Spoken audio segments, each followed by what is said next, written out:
Hello students, welcome back to Prep On. We are discussing medieval India, and in the last lecture we discussed up to Akbar.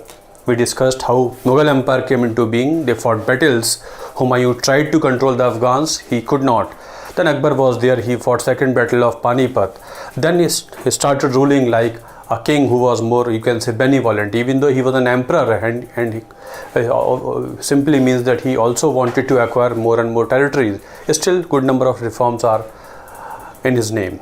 Akbar died. Akbar was followed by his son Jahangir. Jahangir was there, and Jahangir followed this particular thing.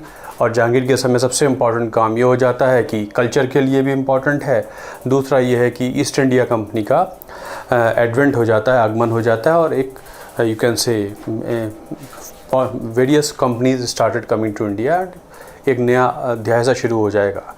Then this Jahangir died, and Jahangir के समय बहुत powerful हो चुकी थी उसकी empress Nurjahan. So she was, ये भी कह दिया जाता है कि she was rather a ruler. उसकी रिट चलती थी, मतलब उसका कहना चलता था. तो कभी भी किसी भी एग्ज़ाम में क्वेश्चन आ जाए, रेयर क्वेश्चन है कि मुग़लों के समय कोई एम्प्रेस हुआ करती थी, शी हु रूल्ड ऑल्सो, तो you can safely mark Nurjahan. She used to rule also. She had a important say in the decision making of Jahangir. So Jahangir died, and Jahangir was followed by his son Shah Jahan. His son Khurram became Shah Jahan. Shah Jahan's period is more known for culture, even though politically जाने तो बस इतना जान लीजिए कि मैंने आपको बताया था कि बहमनी किंगडम से टूट के 5 किंगडम बने थे, 3 बड़े और 2 छोटे, अहमदनगर, बीजापुर, गोलकुंडा, और छोटे छोटे बरार और बीदर. उनमें अहमदनगर का कुछ हिस्सा तो अकबर ने कैप्चर कर लिया था when his army fought battle against Chand Bibi, लेकिन whole of Ahmednagar was captured by Shahjahan. Shahjahan ने अहमदनगर कैप्चर किया है, और जो बीजापुर गोलकुंडा है उनको वो सब्जुगेशन कर देता है, मतलब अपने डोमिनेशन में ले लेगा, लेकिन अभी वो टेरिटोरियल कंट्रोल में नहीं है, लेकिन अहमदनगर कंट्रोल हो चुका है. तो शाहजहाँ ने उधर नॉर्थ वेस्ट इंडिया से लेकर, बंगाल से लेकर, और नॉर्थ इंडिया से लेकर, और दक्कन में अहमदनगर तक के सारे एरियाज़ को कैप्चर कर लिया है. साउथ इंडिया इम्पॉर्टेंट होता जा रहा है, और साउथ की प्रॉब्लम्स को देखने के लिए उसने यहाँ पर औरंगज़ेब को गवर्नर बनाया है. साउथ में प्रॉब्लम्स बहुत ज़्यादा हैं, मोहम्मद तुगलक को भी फेस करनी पड़ी हैं, मुग़लों को भी फेस करनी पड़ेंगी. तो यहाँ पर औरंगज़ेब को उसने गवर्नर बना के भेजा है. बाकी शाहजहाँ की चीज़ें हम नहीं ले रहे हैं पॉलिटिकल. औरंगज़ेब को गवर्नर बना के भेजा है. औरंगज़ेब यहाँ पर बड़ी केपेबली काम करेगा और साउथ इंडिया की जो प्रॉब्लम्स हैं उनको सॉल्व कर देगा. लेकिन जब ये शाहजहाँ औरंगज़ेब दक्कन में हुआ करता है, तभी दारा शिकोह जो उसका बड़ा भाई है उसको ही एम्परर बनना है, और औरंगज़ेब की जो दक्कन का एडमिनिस्ट्रेशन है उसमें दारा शिकोह का हस्तक्षेप ज़्यादा है, और साउथ में प्रॉब्लम्स बहुत ज़्यादा हैं. बीजापुर गोलकुंडा 2 राज्य हैं, उनमें प्रॉब्लम है, और मराठास का भी एक ग्रेजुअल राइज होने लगा है. शाहजी भोसले, फादर ऑफ शिवाजी के तौर पे एक छोटी मोटी ताकत के तौर पे डेवलपमेंट हो रहा है. तो औरंगज़ेब उनको सबको कंट्रोल में रखेगा. लेकिन जब औरंगज़ेब को ये पता लगता है कि Dara Shikoh, obviously Dara Shikoh was to become emperor, और दारा शिकोह कुछ कॉन्स्पिरेसी कर रहा है against me, then Aurangzeb under certain theory of whom, अपनी किसी थ्योरी के तहत वो रिवोल्ट कर देता है. जब उसको पता लगता है कि Shahjahan is no more, and whatever orders are coming from Agra they are duplicatedly signed by Dara Shikoh, मतलब वो छुपा रहे हैं और शायद वो और नोबल्स को अपने कंट्रोल में कर रहा है, और जब दारा शिकोह एम्परर बनेगा तो मेरा बचना मुश्किल है. ये उसने एक थ्योरी बनाई है और रिवोल्ट कर देता है. मतलब he started with an army towards Agra to take the control. So 1658 में जब Shahjahan was very much alive, और जब शाहजहाँ को पता लगता है कि दक्कन से रिवोल्ट हो गया है तो शाहजहाँ ने आर्मी भेजी है आगरा से और उज्जैन के औरंगज़ेब की आर्मी को कंट्रोल करने की कोशिश की जाती है, रोकने की कोशिश की जाती है। इसे कहते हैं बैटल ऑफ धर्मत।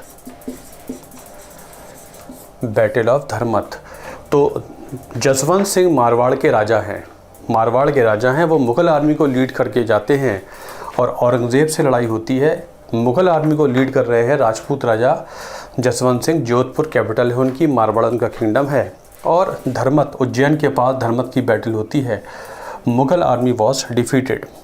औरंगज़ेब आगरा पहुंच जाता है। तो यहाँ पर फिर होती है आगरा से थोड़ा पहले बैटल ऑफ सामूगढ़, और इस बैटल में फिर दारा शिकोही मुग़ल आर्मी का लीडर बन के आता है, सेनापति बन के आता है। और obviously Aurangzeb was very capable, you can say warrior और you can say military leader. Dara Shikoh was a literary person. Dara Shikoh was defeated and Aurangzeb again defeated Mughal army. this time he fought against his own brother, and after defeating Dara Shikoh in 1658, Aurangzeb captured Agra fort and himself became Mughal emperor। Shahjahan को वो imprison कर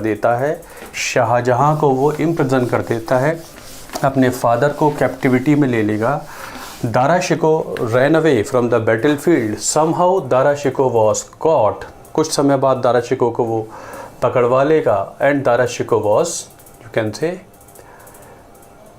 was killed, rather he was given death sentence। 1659 में दिल्ली में दारा शिकोह को death sentence दे दिया गया।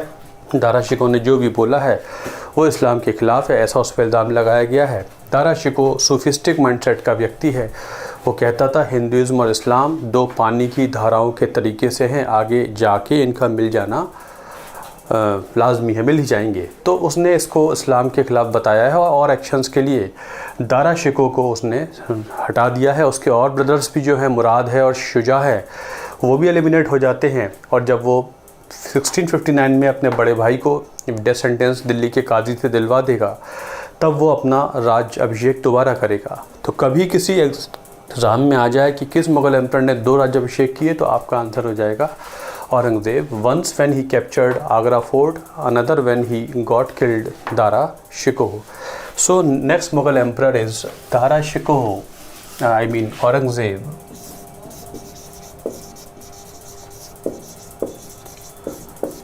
(1658 to 1707) Aurangzeb.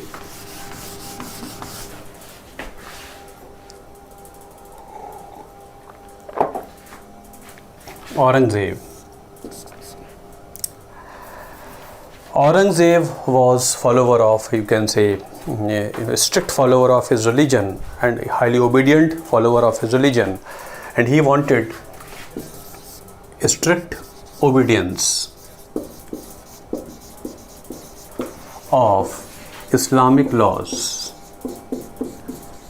ये उसका थॉट था, और उसका जो थॉट था वो उसके एक्शंस में दिखाई देता है। तो इसलिए बताया जाता है कि औरंगज़ेब ने अपने कुछ एक्शन से, सभी एक्शन से नहीं, कुछ एक्शन से उन सारे ग्रुप्स को अपने से दूर कर दिया जिनके सपोर्ट पे खड़ी हुई थी मुग़ल एम्पायर। तो उसने फिर इस थॉट के तहत काम किया है, वो सारे एक्शंस किए हैं जिससे बहुत सारे सपोर्ट ग्रुप उसके दूर जाने लगेंगे।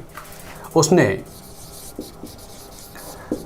कुछ समय बाद जजिया दोबारा लागू कर दिया है। अकबर ने हटा दिया था, जहांगीर और शाहजहां ने भी लागू नहीं किया है, लेकिन इसने जजिया दोबारा लागू कर दिया है।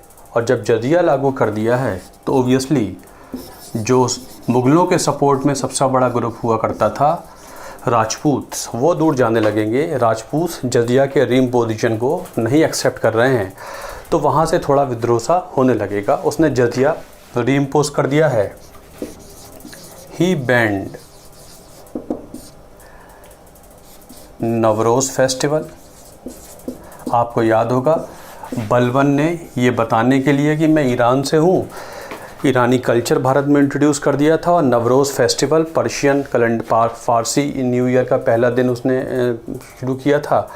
नवरोज़ क्योंकि शिया फेस्टिवल है, शिया औरंगज़ेब सुन्नी इस्लाम फॉलो करता है, और कोई भी वो चीज़ जो मेरे मुताबिक नहीं है वो चलेगी नहीं। उसने नवरोज़ फेस्टिवल बैन कर दिया है, और जबकि मुग़ल नोबिलिटी में बहुत सारे पर्शियन नोबल्स भी उसके साथ हैं, होते हैं। वो भी एक तरीके से उनका बड़ा इम्पॉर्टेंट फेस्टिवल पर्शियन फेस्टिवल है, उसको भी वो ख़त्म कर देता है। औरंगज़ेब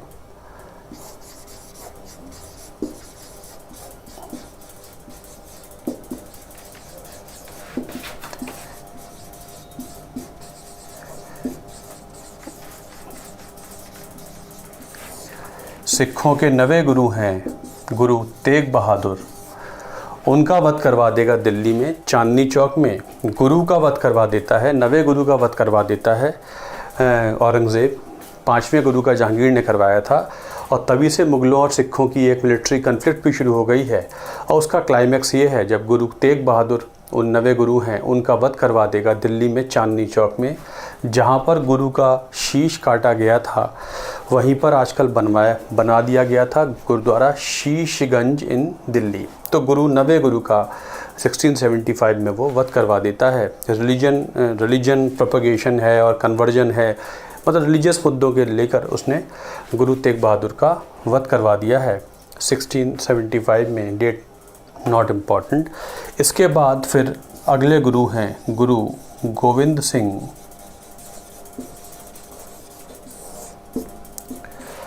10th गुरु हैं और आखिरी गुरु हैं।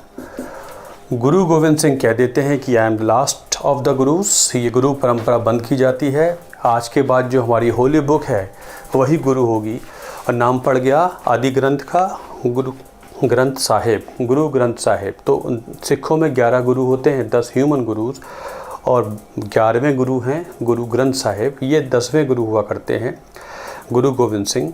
गुरु गोविंद सिंह 1708 में इनकी डेथ हो जाएगी, तब से गुरु परंपरा भी ख़त्म हो जाएगी। इन्होंने फोर्ट ऑफ लोहगढ़ बनवाया था पंजाब में, फोर्ट ऑफ लोहगढ़। बस इतना लिख लीजिए, आगे चलकर ये कैपिटल भी बन जाएगा सिखों का। तो यहाँ से लोहगढ़ का फोर्ट भी गुरु गोविंद सिंह बनवा देते हैं। तो गुरु गोविंद सिंह अब तक क्या था, गुरु ही सिखों के धार्मिक गुरु लीडर्स तो होते ही हैं, मिलिट्री लीडर भी हुआ करते हैं। लेकिन जब गुरु परंपरा को ख़त्म कर देते हैं, इनकी डेथ हो जाती है। इसके बाद फिर सिखों को लीड करते हैं बंदा बहादुर।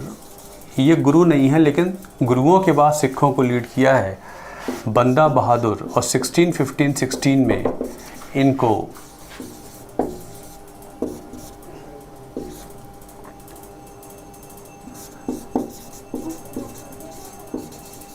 इनका वध करवा दिया है। आगे चल के एक मुग़ल एम्परर होगा फ़र्रुख़सियार। औरंगज़ेब के बाद चौथा मुग़ल एम्परर था फ़र्रुख़सियार।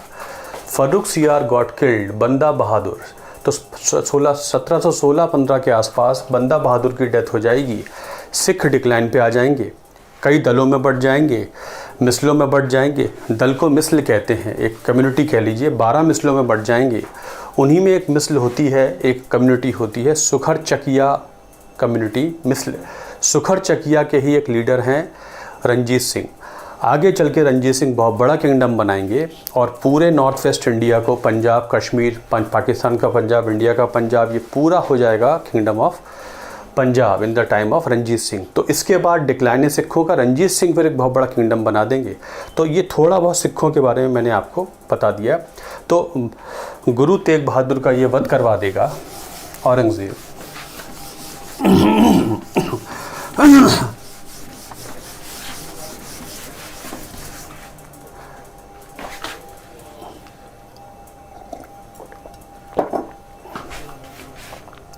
उधर औरंगज़ेब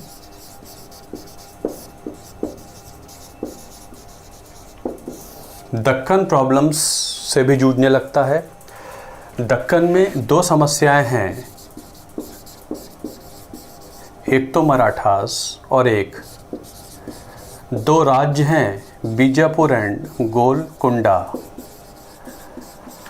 जागीरदारी क्राइसिस तीसरी समस्या है, बट आपके लिए 2 समस्या सफिशिएंट। 2 समस्या हैं मराठास। अब शाहजी भोसले के बेटे Shivaji has become very very powerful. Bijapur Golconda. Aurangzeb Agra से बैठ के दक्कन समस्याओं का हल करने की कोशिश करेगा, आर्मी भेजेगा, अच्छे अच्छे कैपेबल गवर्नर अपॉइंट करेगा, लेकिन वो नहीं हो पाता है। इसलिए 1680 में औरंगज़ेब खुद ही औरंगाबाद आ जाएगा और दक्कन की समस्याओं को सॉल्व करने की कोशिश करेगा। बीजापुर और गोलकुंडा को तो वो कैप्चर कर लेगा, लेकिन मराठा समस्या का वो हल नहीं कर पाएगा। उसने बड़ी कोशिश की है कि वो दक्कन में रह के वहीं पर अपना कैपिटल बनाकर, हेडक्वार्टर बनाकर वो दक्कन प्रॉब्लम सॉल्व कर दे, लेकिन वो नहीं कर पाएगा। दक्कन समस्याओं को सॉल्व करने की कोशिश करते हुए 1707 में उसकी डेथ हो जाती है। मतलब वो एक बार जब औरंगाबाद आया था तो आगरा वापस नहीं जा पाता है, औरंगज़ेब की डेथ हो जाएगी। तो कहते हैं as Spanish ulcer killed Napoleon, आगे चलकर नेपोलियन होगा। जैसे स्पेन की समस्या ने नेपोलियन की डेथ का कारण बनी थी, ऐसे ही डेक्कन अल्सर किल्ड औरंगज़ेब कहा जाता है। दक्कन की समस्याओं से कभी वो नहीं पार पा पाया था और दक्कन में उनको सॉल्व करते करते उसकी डेथ हो जाती है। मराठा समस्या वो कभी सॉल्व नहीं कर पाएगा। Deccan ulcer killed Aurangzeb as Spanish ulcer killed Napoleon, Deccan ulcer में उसकी डेथ हो जाती है। औरंगज़ेब की डेथ हो गई है। औरंगज़ेब के बाद वाले मुग़ल एम्परर्स कहलाते हैं लेटर मुग़ल्स। औरंगज़ेब को एक ख़ास बात ये भी है कि उसको हिस्टोरियंस ने लिविंग सेंट भी कहा है। उसकी जो पर्सनल लाइफ है वो काफ़ी सिंपल है, एम्परर्स जैसी नहीं है। धर्म को लेके थोड़ा सा वो यू कैन से अलग नेचर का है, अदरवाइज एडमिनिस्ट्रेटिवली या otherwise he was you can से केपेबल पर्सन। तो उसकी पर्सनल लाइफ बहुत सेंटली थी, तो उसको बोला गया ही वॉज लिविंग लाइक अ जिंदा पीर और लिविंग सेंट। एक पहलू उसका ये भी है पर्सनैलिटी का। औरंगज़ेब शाहजहाँ के समय भारत का वर्ल्ड व्यापार में करीब 25% शेयर हुआ करता था। बहुत तभी अंग्रेज़ और विदेशी कंपनियां यहाँ पर आई थी। तो दिस वे औरंगज़ेब डाइड। और बाद के मुग़ल एम्परर्स कहलाते हैं लेटर मुग़ल्स। बहादुर शाह 1 से लेकर बहादुर शाह ज़फ़र ये कहलाते हैं लेटर मुग़ल्स। नाउ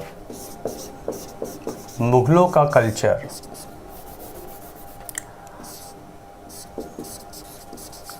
अकबर के समय बाबर की डेथ हो जाती है और बाबर फिर काबुल में उसका टॉम बनता है, वहाँ दफना देते हैं उसे। अकबर के समय को डेवलपमेंट होता है। अकबर के समय बनता है हुमायूंस टॉम्ब इन दिल्ली। अकबर के समय बनता है हुमायूं का मकबरा इन दिल्ली। हुमायूं का मकबरा का जो पैटर्न है वही ताजमहल में फॉलो होता है।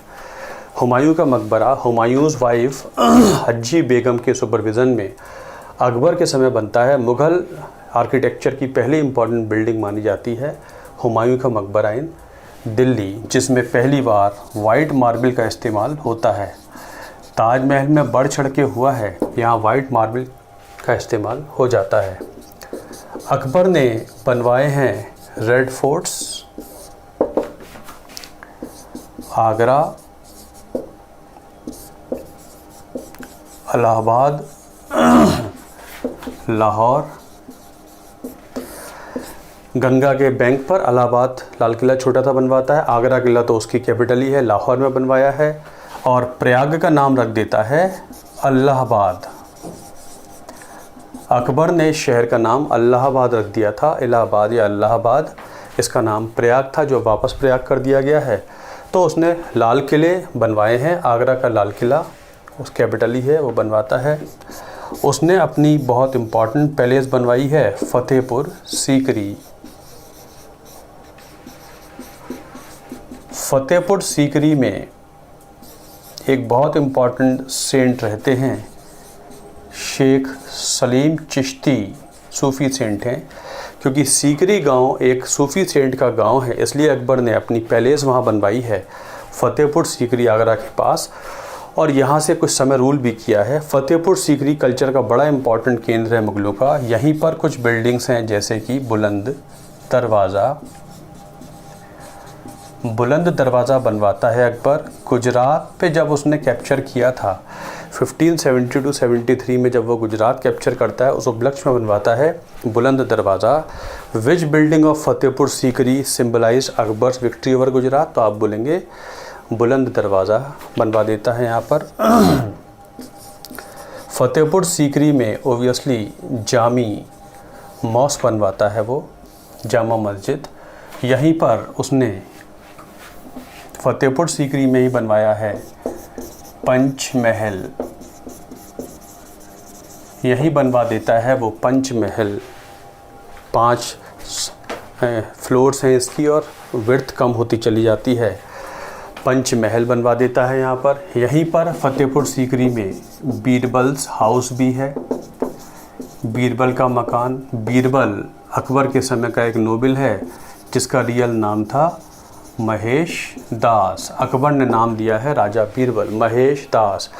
Birbal house, Jodhabai's palace, etcetera etcetera, ये सारी बिल्डिंग यहाँ पर अकबर ने बनवाई हैं। पंचमहल है, बीरबल का हाउस है। बीरबल का रियल नाम महेश दास था। बुलंद दरवाज़ा बनवाता है गुजरात विक्ट्री के उपलक्ष्य में। शेख सलीम चिश्ती का टॉम्ब भी यहीं पर ओबियसली होगा। शेख सलीम चिश्ती का टॉम्ब भी यहीं पर है।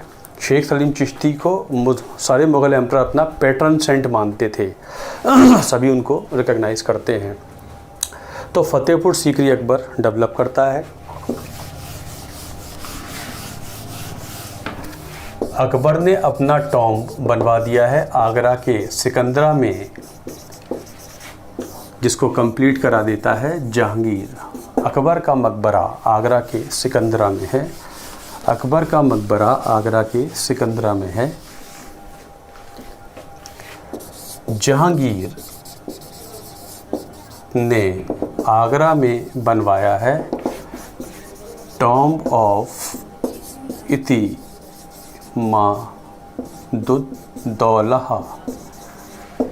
नूरजहाँ के फादर हैं, जहांगीर के समय एक इम्पॉर्टेंट नोबल हैं, मिर्ज़ा गयास बेग। इनका टाइटल है एतमाउद्दौला। आगरा में बड़ी इंपॉर्टेंट बिल्डिंग है एतमाउद्दौला, टॉम्ब ऑफ इतिमादुद्दौला बनता है जहांगीर के समय आगरा में। नूरजहाँ ने बनवाया है अपने फादर के लिए। यहाँ पर मुग़लों की एक बहुत इम्पॉर्टेंट आर्ट फॉर्म का इस्तेमाल होता है पीतरा द्युरा। पीतरा द्युरा का मतलब है जो सफ़ेद मार्बल है या मार्बल है उसमें कुछ डिज़ाइनें वगैरह बनाकर, ग्रूव काट कर उसमें जो महंगे महंगे पत्थर जड़ दिए जाते थे, मतलब कोई फूलों की डिज़ाइन बनाई और महंगे पत्थर जड़ दिए उस डिज़ाइन के अंदर, इसे कहते हैं पीतरा द्युरा। ताजमहल में बहुत बड़ा इस्तेमाल हुआ पीतरा द्युरा का, और पहला इस्तेमाल होता है in the tomb of Itimaduddaula in the time of Jahangir. Agra में बनवाता है वो, उसके समय बनता है tomb of Itimaduddaula. First use of pietra dura, an important most important you can art work in the time of Mughals is pietra dura. मतलब मार्बल पत्थर पर डिज़ाइनें काट कर उसमें महंगे पत्थर भर देना कहलाता था पीतरा द्युरा। जहांगीर का टॉम्ब लाहौर में बनवाया गया। जहांगीर का टॉम्ब लाहौर में बनवाया गया।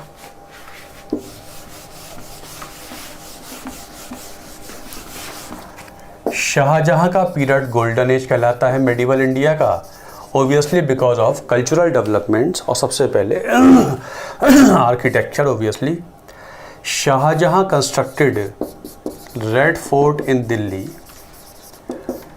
दिल्ली में वो लाल किला बनवा देता है, दिल्ली का लाल किला, और यहाँ से कुछ साल उसने रूल भी किया है। दिल्ली का नाम इन दिनों शाहजहानाबाद है। वो जो पुरानी दिल्ली है, जो एरिया है चांदनी चौक वाला जहाँ लाल किला है, वो शाहजहाँ की कैपिटल भी था कुछ समय के लिए, उसे शाहजहानाबाद कह देते हैं। दिल्ली का लाल किला बनवाता है ये शाहजहाँ, और कुछ समय यहाँ से रूल भी करता है। यहीं पर उसने बनवाई है जामा मस्जिद, दिल्ली की जामा मस्जिद। शाहजहाँ बनवा देता है दिल्ली की जामा मस्जिद। उसने बनवाया है tomb of his empress Mumtaz, Taj Mahal.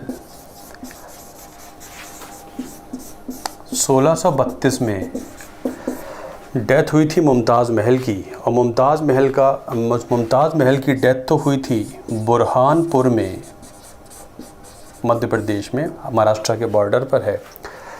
ये बाय द वे मैं आपको बता दे रहा हूँ, आपके एग्ज़ाम में शायद ना आए लेकिन किसी और एग्ज़ाम में टकरा जाएगा। बुरहानपुर मध्य प्रदेश महाराष्ट्र के बॉर्डर है, यहीं पे मुमताज़ की डेथ हुई थी। पहले टॉम्ब यहाँ बनना था, फिर आगरा में बना। राजपूत राजाओं ने ज़मीन डोनेट की है, वहीं पर शाहजहाँ ने ताजमहल बनवाया। 1632 में शुरू हुआ, 54 में ये ख़त्म हो जाता है, बन के तैयार हो जाता है। Obviously you know everything about it. Taj Mahal is in white marble, main structure is square in shape, central structure is octagonal in shape, ये सब आपको पता है। लार्ज स्केल यूज़ ऑफ पीतरा द्यूरा, आपको बाय द वे बता दिया, आपके एग्ज़ाम में नहीं आएगा। Taj Mahal is tomb of Mumtaz. आगे चल के शाहजहाँ की डेथ होगी तो शाहजहाँ को भी ताजमहल में ही दफना दिया जाएगा। यमुना के बैंक पर बनवा देता है Tajmahal, tomb of Mumtaz, later on Shahjahan as well. White marble का है, स्क्वायर है, सेंट्रल स्ट्रक्चर उसका ऑक्टागोनल है, डोम बना हुआ है। तो दिस वॉज शाहजहाँ ने बनवाई है मोती मस्जिद आगरा फोर्ट में। आगरा का जो लाल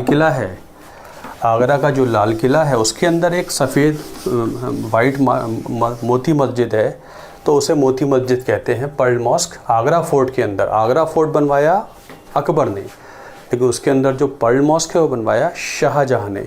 शाहजहाँ कंस्ट्रक्टेड मोती मस्जिद। औरंगज़ेब का बहुत ज़्यादा योगदान आर्किटेक्चर में नहीं है। औरंगज़ेब ने बनवाया है अपनी एम्प्रेस बीबी का मकबरा इन औरंगाबाद।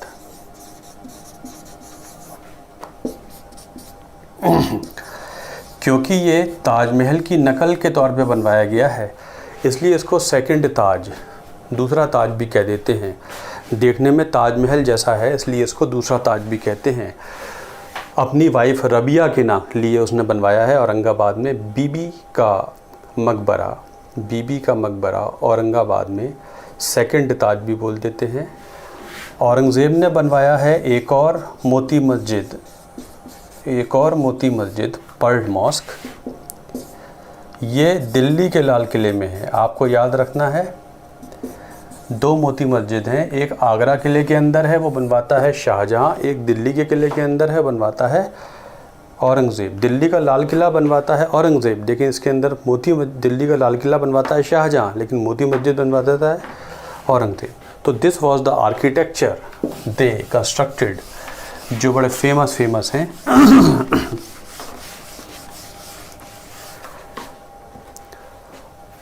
बुक्स वगैरह लिखी गई हैं बहुत सारी मुग़लों के समय में।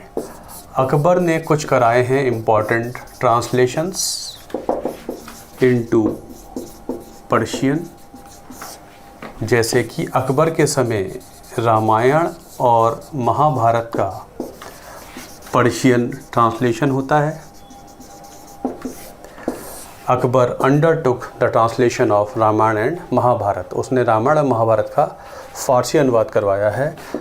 उसने पंचतंत्र का फ़ारसी अनुवाद करवाया है, पंचतंत्र का फ़ारसी अनुवाद करवा देता है। रामायण महाभारत का करवा देगा, लीलावती का करवा देगा, मैंने आपको बताया था। तो कई सारी किताबों का उसने अनुवाद भी करवाया है।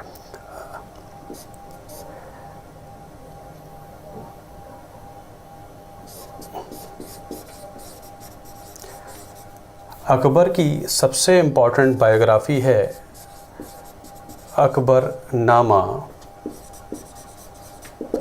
रिटन बाई अबुल फजल। अकबर की सबसे इम्पॉर्टेंट बायोग्राफ़ी है, ये तो ट्रांसलेशन थे। फिर अकबर नामा उसकी बायोग्राफ़ी है, फ़ारसी में लिखी है अबुल फजल ने। अकबर नामा में ही एक किताब है आईने अकबरी। अकबरनामा के 3 वॉल्यूम हैं, जो उसका 3rd वॉल्यूम है वो कहलाता है आईने अकबरी। मुग़लों की बड़ी इंपॉर्टेंट किताब, जैसे अर्थशास्त्र है मौर्यों के लिए, ऐसी अबुल फजल की किताब है आईने अकबरी, अकबर की बायोग्राफी, मोस्ट इम्पॉर्टेंट बायोग्राफी। बहुत सारी किताबें हैं मुग़लों की, नॉट दैट इम्पॉर्टेंट, बहुत सारी हो जाएंगी। Jahangir also wrote his autobiography Tuzuk A Jahangiri, A Mughal emperor who wrote his autobiography was Babur, who wrote Babarnama, and Jahangir wrote Tuzuk Jahangiri.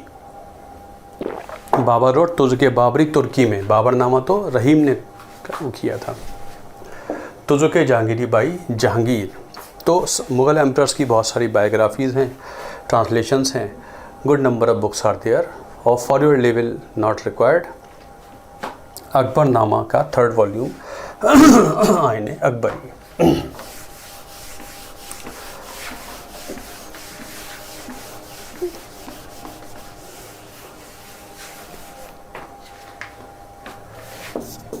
Mughal period बहुत इम्पॉर्टेंट माना जाता है पेंटिंग्स के लिए, मुग़ल पेंटिंग्स, क्योंकि चित्रों को छोटे साइज़ में दिखाया गया है, इसलिए उनको मिनिएचर पेंटिंग्स भी कह देते हैं।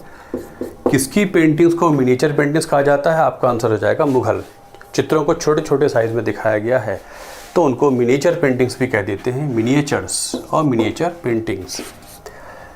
बेस्ट पीरियड इसमें होता है जहांगीर का, ये क्वेश्चन बहुत आता है। जहांगीर का पीरियड मुग़ल पीरियड का बेस्ट पीरियड माना जाता है पेंटिंग का। जहांगीर का period himself had very good knowledge.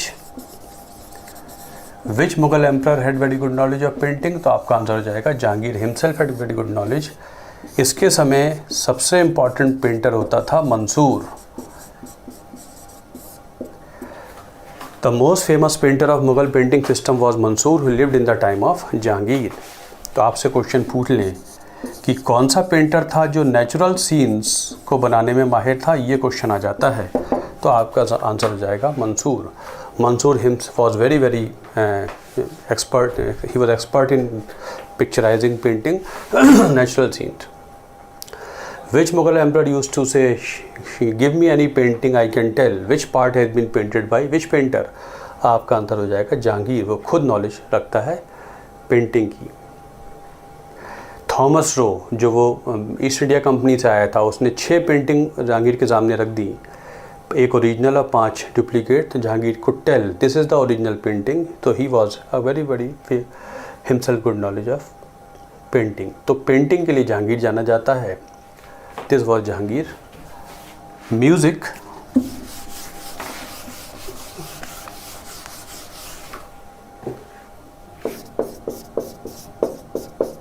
Music Akbar के समय हुआ राम तनु पांडे कॉल्ड तानसेन।